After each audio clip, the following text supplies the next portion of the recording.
Salut Jeune Pousse, c'est Tom le jardinier. On se retrouve aujourd'hui au jardin pour faire un petit peu le tour des choses à faire. On est à la mi-mars. C'est encore pas les plus grosses chaleurs ici au jardin. Comme tu peux le voir, j'ai encore le bonnet et une grosse doudoune, mais il y a quand même des choses à faire. Tout d'abord, là je suis dans la parcelle de fleurs qui fait tout le tour du jardin, dans le côté où c'est que c'est pas la collection des iris et il y a besoin d'un gros désherbage. C'est une chose qui est facile à faire et on a meilleur temps de le faire maintenant quand on n'est encore pas trop débordé par le jardin parce qu'après on sera vite envahi par les mauvaises herbes. Tiens de préciser une chose, c'est que dans cette parcelle-là, il n'y a pas de bulbes. S'il y avait des bulbes, je ne la toucherais pratiquement pas parce que l'objectif c'est de vraiment pas casser les pointes. Là ils sont sur le point de sortir ou déjà en train de sortir, donc vraiment attention chez toi si tu as des bulbes.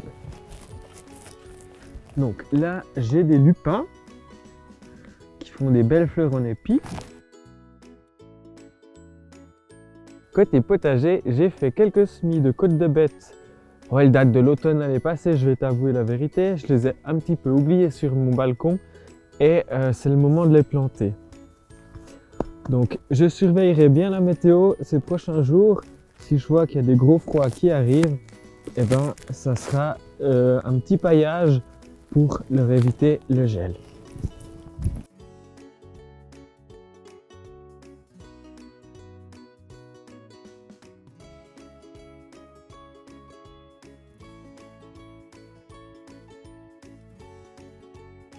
Et là, comme tu peux le voir, je suis allé chercher des vieilles vitres de châssis chez un horticulteur qui les utilisait plus. Ça me permettra de faire des cultures plus tôt le printemps et plus tard à l'automne. Cependant, elles sont vraiment sales. Si tu as une petite serre de jardin, tu peux aussi les nettoyer, c'est la période pour le faire. Moi, je vais simplement utiliser un peu d'eau chaude et de l'huile de coude.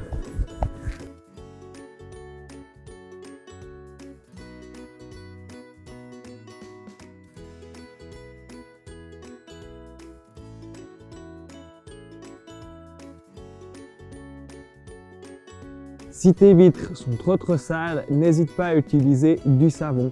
Cependant, je fais attention à ton choix de savon.